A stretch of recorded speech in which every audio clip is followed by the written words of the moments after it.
ನಾವು ಮಾಡುವ ಊಟದಲ್ಲಿ ಉತ್ತಮವಾದ ಆಹಾರ ಪದಾರ್ಥವೆಂದರೆ ಅದು ಹಿಟ್ಟು. ಅಂದರೆ ಗೋಧಿ ಹಿಟ್ಟು, ಜೋಳದ ಹಿಟ್ಟು, ರಾಗಿ ಹಿಟ್ಟು ಇವುಗಳನ್ನು ಪ್ರತಿದಿನ ನಾವು 3 ಹೊತ್ತು ತಿನ್ನುತ್ತೇವೆ. ಇದರಿಂದ ನಮಗೆ ಯಾವುದೇ ಬೇಸರವಾಗುವುದಿಲ್ಲ.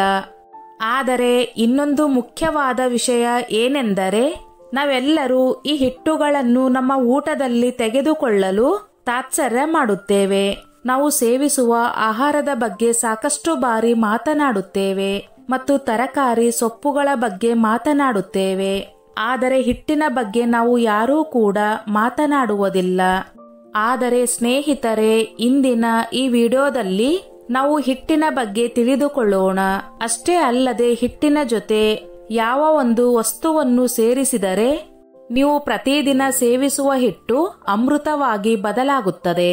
ಹಿಟ್ಟಿನಲ್ಲಿ ಸಾಕಷ್ಟು ಪ್ರಮಾಣದ ನ್ಯೂಟ್ರಿಯೆಂಟ್ಸ್ ಹೆಚ್ಚಾಗುತ್ತದೆ.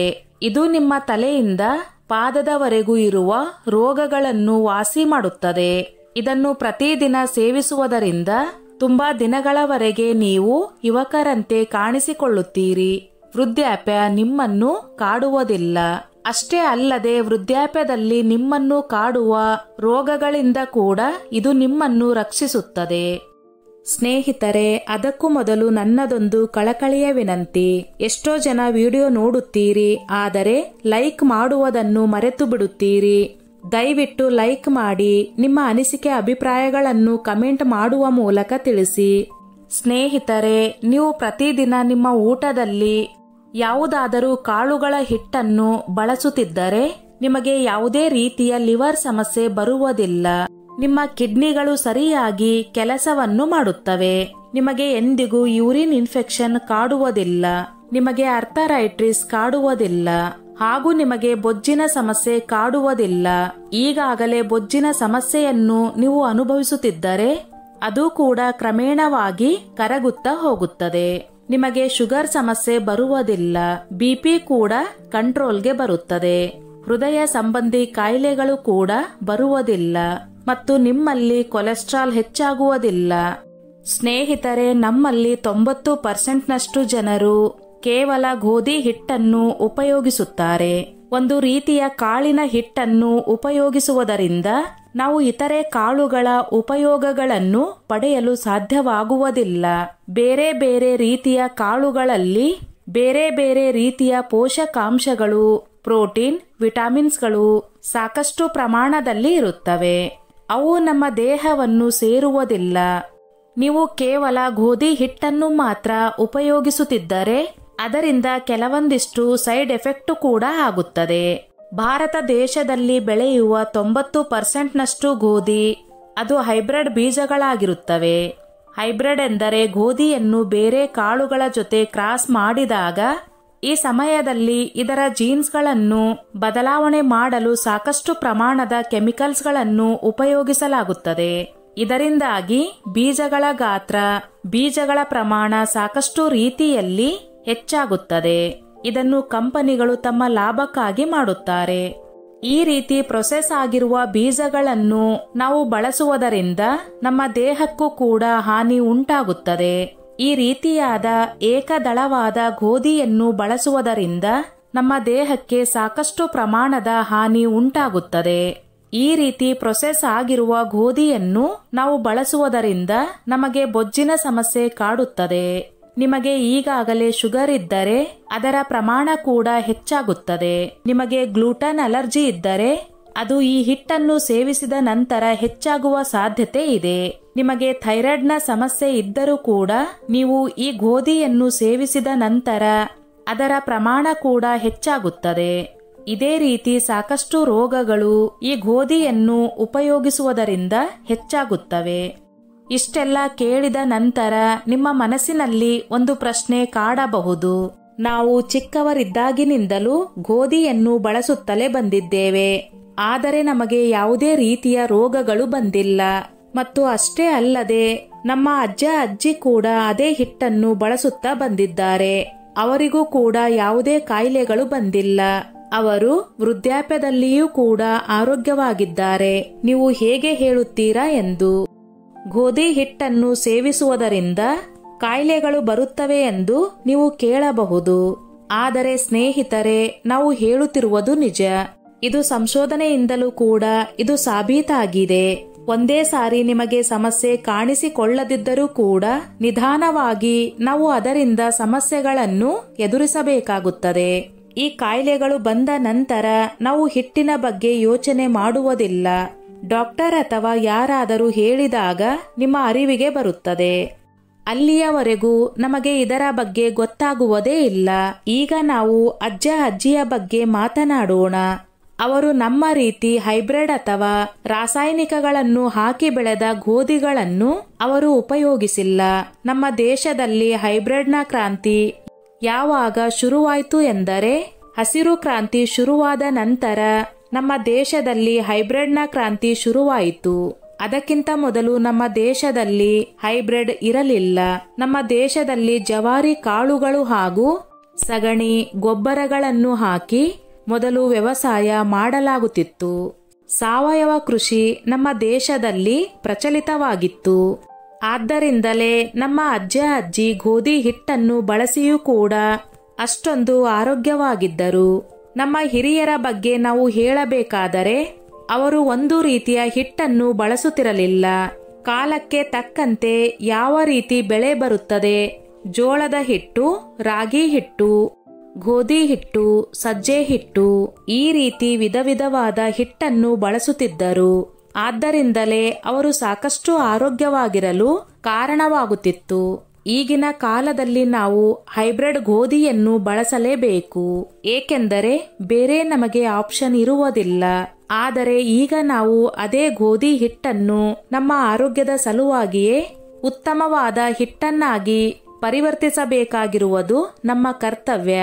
ಏಕೆಂದರೆ ನಮ್ಮ ಆರೋಗ್ಯವನ್ನು ನಾವು ಸುಧಾರಿಸಿಕೊಳ್ಳಬೇಕು, ಬದಲಾಯಿಸಿಕೊಳ್ಳಬೇಕು ಎಂದರೆ ಈ ಕೆಲಸವನ್ನು ಮಾಡಲೇಬೇಕು. ಈ ಹಿಟ್ಟನ್ನು ತಯಾರಿಸುವುದು ತುಂಬಾ ಸುಲಭವಾದ ವಿಧಾನವಾಗಿದೆ. ನಿಮ್ಮ ಗೋಧಿ ಹಿಟ್ಟಿನಲ್ಲಿ ಈ 4 ಪ್ರಕಾರದ ಆಹಾರ ಪದಾರ್ಥಗಳನ್ನು ಸೇರಿಸುವುದರಿಂದ ನಿಮಗೆ ಗೋಧಿ ಹಿಟ್ಟು ಆರೋಗ್ಯವಾಗಿರುವುದಲ್ಲದೆ ತುಂಬಾ ಸಾಫ್ಟ್ ಆಗಿ ಚಪಾತಿ ತಿನ್ನಲು ಚೆನ್ನಾಗಿರುತ್ತದೆ. ಈ 4 ಆಹಾರ ಪದಾರ್ಥಗಳು ಯಾವುದೆಂದರೆ ಕಡಲೆ, ರಾಗಿ, ಬಾರ್ಲಿ ಮತ್ತು ಸಜ್ಜೆ. ಈ ಗೋಧಿ ಹಿಟ್ಟನ್ನು ನೀವು ಸೇವಿಸುತ್ತಿರುವುದರಿಂದ ನಿಮ್ಮ ದೇಹಕ್ಕೆ ಆಗುತ್ತಿರುವ ಹಾನಿಯನ್ನು ಈ 4 ಪದಾರ್ಥಗಳನ್ನು ಸೇರಿಸುವುದರ ಮೂಲಕ ಕಡಿಮೆ ಮಾಡಿಕೊಳ್ಳಬಹುದು. ಮೊದಲಿಗೆ ನಾವು ಕಡಲೆ ಕಾಳಿನ ಬಗ್ಗೆ ಮಾತನಾಡೋಣ. ಕಡಲೆಕಾಳು ಸಾಕಷ್ಟು ಪ್ರಮಾಣದ ಪ್ರೋಟೀನ್ ಹಾಗೂ ವಿಟಮಿನ್ಸ್ಗಳನ್ನು ಹೊಂದಿರುವ ಭರಪೂರ ಕಾಳಿನ ಪದಾರ್ಥವಾಗಿವೆ. ನೀವು ಬೊಜ್ಜಿನ ಸಮಸ್ಯೆಯಿಂದ ಬಳಲುತ್ತಿದ್ದರೆ ನಿಮ್ಮ ಬೊಜ್ಜನ್ನು ಆದಷ್ಟು ಬೇಗ ಇದು ಕಡಿಮೆ ಮಾಡುತ್ತದೆ. ಅಷ್ಟೇ ಅಲ್ಲದೆ ನೀವು ಶುಗರ್ನಿಂದ ಬಳಲುತ್ತಿದ್ದರೂ ಕೂಡ ನಿಮ್ಮ ಶುಗರ್ ಲೆವೆಲ್ ಅನ್ನು ಕಂಟ್ರೋಲ್ ಮಾಡುತ್ತದೆ.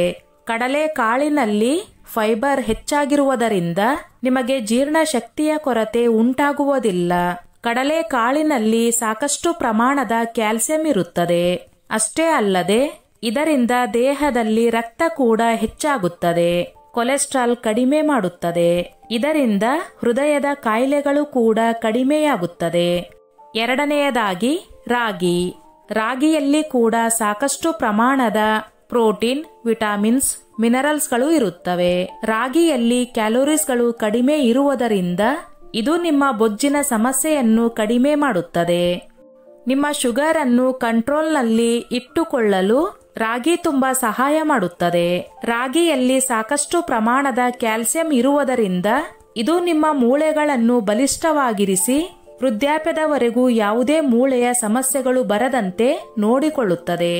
ರಾಗಿಯಲ್ಲಿ ಫೈಬರ್ ಹೆಚ್ಚಾಗಿರುವುದರಿಂದ ಇದು ನಿಮ್ಮ ಜೀರ್ಣಶಕ್ತಿಯನ್ನು ಚೆನ್ನಾಗಿ ನಿರ್ವಹಿಸುತ್ತದೆ. ಇದರಿಂದ ನಿಮಗೆ ಯಾವುದೇ ರೀತಿಯ ಮೋಷನ್ ಪ್ರಾಬ್ಲಮ್ ಆಗುವುದಿಲ್ಲ. ರಾಗಿಯನ್ನು ಸೇವಿಸುವುದರಿಂದ ನಿಮ್ಮ ಚರ್ಮ ಹಾಗೂ ಕೂದಲು ತುಂಬಾ ಆರೋಗ್ಯವಾಗಿರುತ್ತವೆ. ರಾಗಿಯನ್ನು ಉಪಯೋಗಿಸುವುದರಿಂದ ನಿಮ್ಮ ಕೂದಲುಗಳು ಉದುರುವುದು, ಬೇಗನೆ ಬೆಳ್ಳಗಾಗುವ ಸಮಸ್ಯೆ ಕಡಿಮೆಯಾಗುತ್ತದೆ.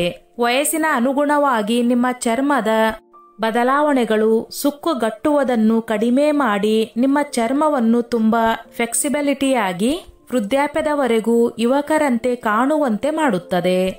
ಮೂರನೆಯದಾಗಿ ಬಾರ್ಲಿ.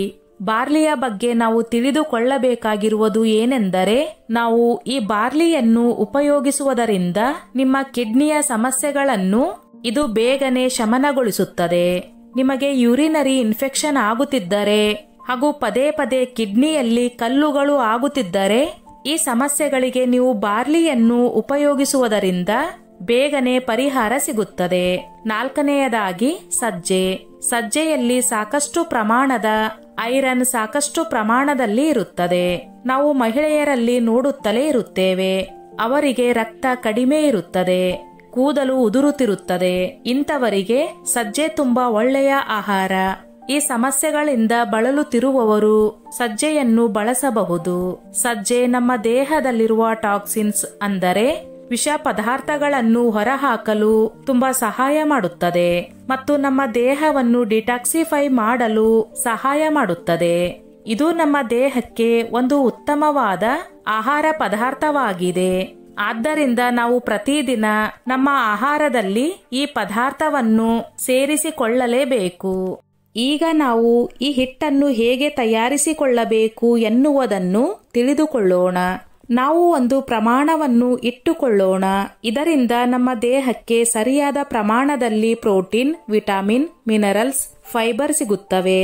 ಈ ಕಾಳುಗಳನ್ನು ಸರಿಯಾದ ಪ್ರಮಾಣದಲ್ಲಿ ತೆಗೆದುಕೊಳ್ಳುವುದರಿಂದ ಹಿಟ್ಟಿನ ಹದ ಕೂಡ ಚೆನ್ನಾಗಿರುತ್ತದೆ. 10 ಭಾಗದಷ್ಟು ನೀವು ಗೋಧಿಯನ್ನು ತೆಗೆದುಕೊಂಡರೆ 2.5 ಕಡಲೆ ಕಾಳುಗಳನ್ನು ತೆಗೆದುಕೊಳ್ಳಬೇಕು. 2 ಬಾರ್ಲಿಯನ್ನು ತೆಗೆದುಕೊಳ್ಳಬೇಕು. 1 ಸಜ್ಜೆಯನ್ನು ತೆಗೆದುಕೊಳ್ಳಬೇಕು. 1 ರಾಗಿಯನ್ನು ತೆಗೆದುಕೊಳ್ಳಬೇಕು. ನಂತರ ಈ ಎಲ್ಲಾ ಕಾಳುಗಳನ್ನು ತೆಗೆದುಕೊಂಡು ಬಂದ ಮೇಲೆ ನೀರಿನಲ್ಲಿ ಚೆನ್ನಾಗಿ ತೊಳೆದು ಬಿಸಿಲಿನಲ್ಲಿ ಒಣಗಿಸಿ ಅದರ ಹಿಟ್ಟನ್ನು ತಯಾರಿಸಿಕೊಳ್ಳಬೇಕು. ನಿಮಗೆ ಟೈಮ್ ಇಲ್ಲದಿದ್ದರೆ ಈ ಎಲ್ಲಾ ಕಾಳುಗಳನ್ನು ಸೇರಿಸಿದ ಹಿಟ್ಟು ಮಾರ್ಕೆಟಿನಲ್ಲಿ ಸಿಗುತ್ತದೆ, ಅದನ್ನು ಕೂಡ ಉಪಯೋಗಿಸಬಹುದು.